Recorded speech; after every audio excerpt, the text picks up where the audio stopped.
Hey you guys, hey, thanks for stopping by. So quick video today. I wanted just to touch on something that was really cool. And I mean, you all know that my Catholic faith is really important to me, and it's really like the thread that runs through all my work. And I just wanted to mention something because I think sometimes people have questions about this. And so I wanted to talk about saints and how intercessory prayer works. So when somebody dies and they're in God's good graces and they get to heaven, well, once you're in heaven, you're a saint and you're alive there and you see God's face and you can pray for people and intercede for people.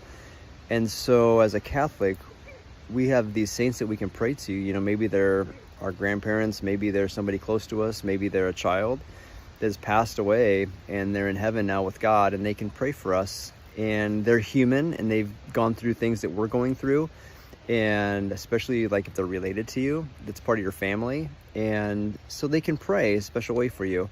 And we had something really neat happen, my wife and I did, and so I thought, well, this kind of illustrates it too. So my wife and I were leaving Mass recently, and we ran into an old friend of ours, and she grabbed my wife. She's like, oh my gosh, I've been trying to get a hold of you because I want you to pray for me. And the reason she was saying that, she didn't care about me, but the reason she was asking my wife for prayers was because she's pregnant, and she knows that when my wife was pregnant, she gets really, really sick, and like hospitalization kind of sick, So she was like, Melissa, that's my wife's name, will you pray for me? Because I know how sick you were with your pregnancies, and I'm pregnant. And I get sick with my pregnancies too. So will you please ask God? And so I thought, well, that's really cool that she took a minute. And she actually was trying to seek my wife out to pray for her. Not because my wife's prayers are more powerful than hers, but she can be an advocate for this other woman. My wife could be an advocate for her because she can relate on a total human level of the suffering that she is going through. And she can go to God and say, listen, God, Father, will you please help this woman, because I know how hard she's struggling. I can totally relate to what she's struggling with. Will you please pray for her and help her? And so I thought, well, that's really cool. That's intercessory prayer. And so, in all Christian religions, have intercessory prayer where you'll find somebody and you say, hey, will you pray for me? And you pray for them. And so that's intercessory prayer. But the cool thing with saints is that they're sort of like superheroes in heaven. They have these superpowers. And especially if they went through something that you went through, or have some sort of, something that you can relate to with them, then they have the superpower that they can ask God. And the Catholic Church actually gives them sort of a title as the patron saint of something. And so specifically, I was kind of thinking of a few saints to give you an example. So St. Augustine is one of the greatest saints in the Catholic Church, and he was really not a good person when he was growing up. Like I'm gonna get out of the way because this rooster's coming over at me. Okay, stay there. Yeah, okay. Anyway, so St. Augustine lived a really horrible life as far as temptation, lust, different morality issues. But he was really struck by God. I'm just kind of keeping my eyeball on this chicken over here. What? Anyway, so this is totally not working out, is it? Anyway, St. Augustine, why are you following me? Stop it. Okay, we'll just stand over here. St. Augustine was struck by God. He turned his life around and became one of the greatest saints in heaven. And so if you struggle with, temptations, lust, things like that, well, gosh, he's a great guy to go to because he's your friend in heaven. And he knows from a human perspective how hard it is to overcome those temptations. And so he can go to God for you and with you and say, you know what, my buddy down here, he's asking me for prayers, and I know exactly what he's going through, and he can tell God exactly what you're struggling with.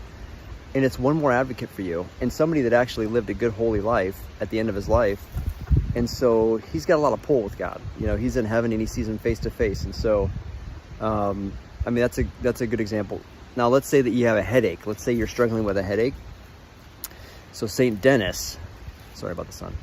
So Saint Denis died for his faith.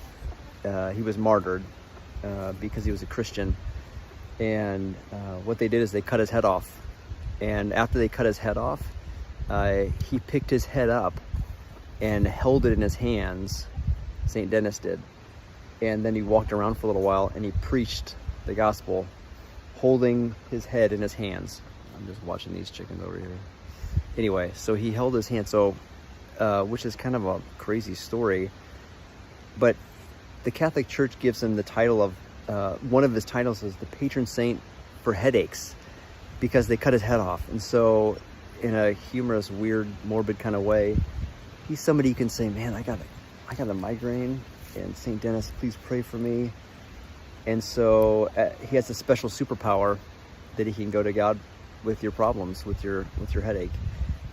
Saint Cecilia, she was a singer, and so if you're a musician or a singer, you can ask her for help, because she can relate to you and she knows what it means, you know, what it looks like to be a singer. And if you're struggling with maybe like anxiety with singing or something, well, she's a great person to go to.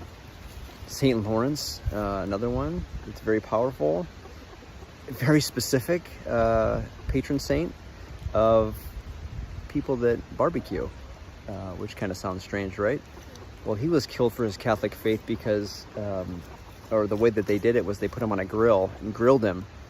And when he was being killed that way, he actually looked over at his persecutors and said, "You can turn me over, I'm done on this side." And so now he's the patron saint of grillers and cooks. So, I mean, the Catholic faith has this really rich, cool, Marvel Comics sort of like superheroes in heaven. And you know, we even have, personally, we have a little girl that we miscarried with. And so she's in heaven, and she's able to pray for us as kind of like a special patron saint of ours in heaven, of our family. And so if you have grandparents, you know, whoever has maybe gone before you, if they're alive in heaven, they can pray for you. And that's their job right now, is to help pray for you to get to heaven to join them. So anyway, sorry, that actually was a lot longer than I thought it was going to be. But I thought, I just thought it would be helpful to know that if you're not Catholic, and kind of what's really cool about our faith. So if you have comments below, or you know, leave them below, or if you have anything that you wanted to maybe share about intercessory prayer, or maybe a miracle that came through that. There's so many stories and so many ordinary moments of our lives, so I'd love to hear those too. So leave them below if you want, or you can comment and say, would you freaking do another leather video? I'll take that too. Okay, thanks you guys for listening. Have a great day, okay? Bye-bye.